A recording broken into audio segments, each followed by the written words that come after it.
ব্রট to you by V Guard, co powered by Sensodyne ও ভিমল বলো কথা Kesari. Associate sponsor UltraTech cement. Lok Sabha ভোটের পর শনিবারই প্রথম বড় বৈঠক করল বঙ্গ বিজেপি। আসন্ন 4 বিধানসভা উপনির্বাচনের প্রার্থী বাছাই নিয়ে বিজেপির কোর কমিটির বৈঠকে আলোচনা। বাগদা, মানিকতলা, রানাঘাট দক্ষিণ এবং রায়গঞ্জ 4 আসনের প্রতিটির জন্য 3 জন করে সম্ভাব্য প্রার্থী বাছাই করল পদ্ম শিবির। মানিকতলা উপনির্বাচনে বিজেপির সম্ভাব্য প্রার্থী তালিকায় নাম রয়েছে তমগ্ন ঘোষ, শিবাজি সিংহ রায়, কল্যাণ চৌবে। বাগদা কেন্দ্রে বিজেপির সম্ভাব্য প্রার্থী শান্তনু ঠাকুরের স্ত্রী সোমা ঠাকুর, রামপদ বিশ্বাস, দুলাল বর। রায়গঞ্জ বিধানসভা উপনির্বাচনে বিজেপির সম্ভাব্য প্রার্থী তালিকায় রয়েছেন মানস ঘোষ, বিভাস বিশ্বাস সহ কয়েকজনের নাম। সব মিলিয়ে 4 বিধানসভা কেন্দ্রে উপনির্বাচনের জন্য মোট 12টি প্রস্তাবিত নাম পাঠানো হচ্ছে বিজেপির কেন্দ্রীয় নেতৃত্বের কাছে। সেই তালিকা থেকে চূড়ান্ত প্রার্থী তালিকা ঘোষণা করা হবে বলে সূত্রের খবর। দেখুন, বৈঠক সাংগঠনিক বৈঠক, এই বিষয়ে বাইরে বলার অধিকারী আমি নই, বাইরে কিছু বলা যাবে না। নির্বাচন সামনে, নির্বাচন নিয়ে আলোচনা হয়। প্রার্থী পদ ঘোষণা হোক, তাহলে পরে বুঝতে পারবে। কবে নাগাদ হতে পারে? খুব তাড়াতাড়ি হয়ে যাবে। 3টি দখলে রাখবো কমসে কম, 4টেও আমরা জিততে, কারণ আমরা মাত্র 3000 ভোটে পিছিয়ে আছি আমাদের মানিকতলাতে, এবং সেটা শুধুমাত্র হয়েছে শান্তিরঞ্জন কুণ্ডু তার বদমাশির জন্য, তার মারামারির জন্য, তার গুন্ডামির জন্য। শান্তরঞ্জন কুণ্ডু টাইট হলে পরে সব ঠিক হয়ে যাবে। আমাদের এই বিষয় নিয়ে আলোচনা হয়েছে, আমাদের সেই বিষয়গুলো নিয়ে আলোচনা হয়েছে, বা সেন্ট্রালে সেটা প্লেস করা হবে, সেখানেও আলোচনা হবে, তারপর সেটা প্রকাশ করা হবে, তৈরি করা। কম সময়ের মধ্যে আমার মনে হয় আলোচনাটা হয় না। এই বিষয় নিয়ে আমাদের ভবিষ্যতে আলোচনা হবে। আলোচনা আছে, কিন্তু সেটা ভবিষ্যতে নিশ্চয়ই হবে। এখন আমাদের সামনে বিধানসভা উপনির্বাচন আছে, সেই নিয়ে আলোচনা হবে। এই মুহূর্তে একটা ব্রেকিং নিউজ আসছে, আপনাদেরকে জানিয়ে রাখি। নিমতলা ঘাটে গঙ্গায় ডুবলো গাড়ি, অল্পের জন্য প্রাণ বাঁচলো কিশোরের। এই মুহূর্তে সেখানে চাঞ্চল্য।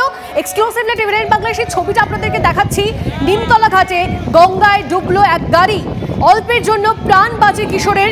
এই মুহূর্তে সেই ছবিটা দেখাচ্ছি। স্বাভাবিকভাবেই সেখানে উত্তেজনা পরিস্থিতি, চাঞ্চল্যকর পরিস্থিতি, একটা মানুষজন সেখানে ভিড় জমিয়ে রয়েছেন।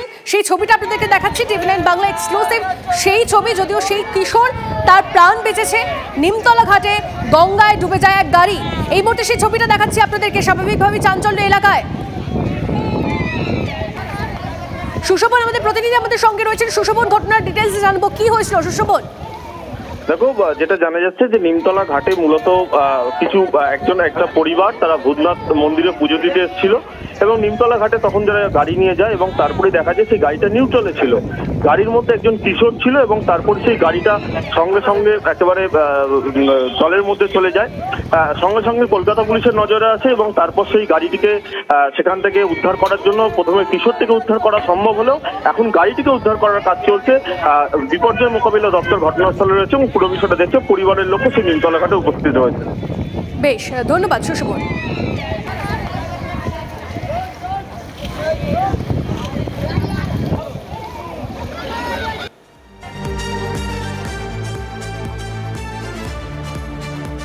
পরে খবরে আসি। রাতভর বৃষ্টি, গজলডোবা তিস্তা ব্যারেজ থেকে জল ছাড়া হয়েছে প্রায় 1800 কিউমেক। জল বাড়ছে তিস্তায়, আর পাশাপাশি আজও জলঢাকা নদীর সংরক্ষিত এবং অসংরক্ষিত এলাকায় জারি করা হয়েছে হলুদ সতর্কতা। এই মুহূর্তে যে ছবিটা আপনারা দেখতেই পাচ্ছেন, জল বাড়ছে, বিপদ বাড়ছে উত্তরবঙ্গে। তিস্তার মেখলিগঞ্জ থেকে বাংলাদেশ পর্যন্ত এলাকায় জারি হলুদ সতর্কতা।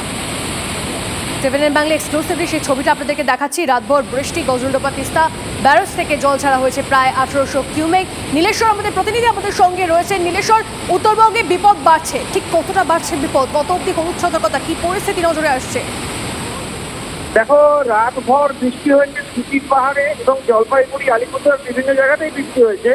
তবে সিকিম পাহাড়ের বৃষ্টির জেরে কিন্তু তিস্তার যে গজলডোবা রয়েছে, অর্থাৎ তিস্তা ব্যারেজ থেকে দফায় দফায় জল ছাড়ার পরিমাণটা বাড়িয়ে দেওয়া হয়েছে।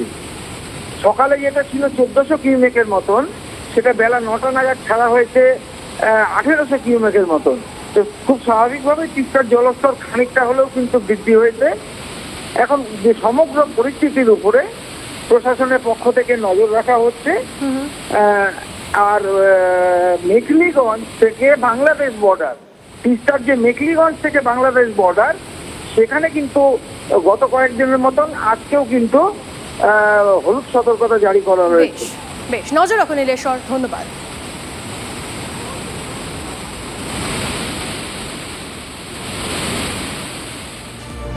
সিকিমে আজকে বহু পর্যটক, যেমনটা আমরা আপনাদেরকে জানাচ্ছিলাম, আপনাদেরকে জানি রাখি আজ থেকে আটকে পড়া 1200 পর্যটকদের উদ্ধার শুরু সিকিমে। কপ্টার উঠতে না পারলে ধসে বিধ্বস্ত সড়কই প্রথমে দেখা হবে। আকাশপথে পর্যটকদের উদ্ধার করা সম্ভব হয় কিনা, বৃষ্টির ফলে দৃশ্যমানতা কম, মেঘ অনেক নিচে থাকার সমস্যা। শনিবারের মতো আজও খারাপ আবহাওয়া বাধা হলে সড়ক পথেই পর্যটকদের উদ্ধারের ভাবনা বলে সূত্রের খবর। বিপর্যয়ে ভেঙে পড়ে সেনাবাহিনীর বেইলি ব্রিজ। শনিবার সেতু মেরামতির কাজ শেষ হয়, তাই রবিবার থেকেই উদ্ধার কাজ শুরুর ভাবনা প্রশাসনের।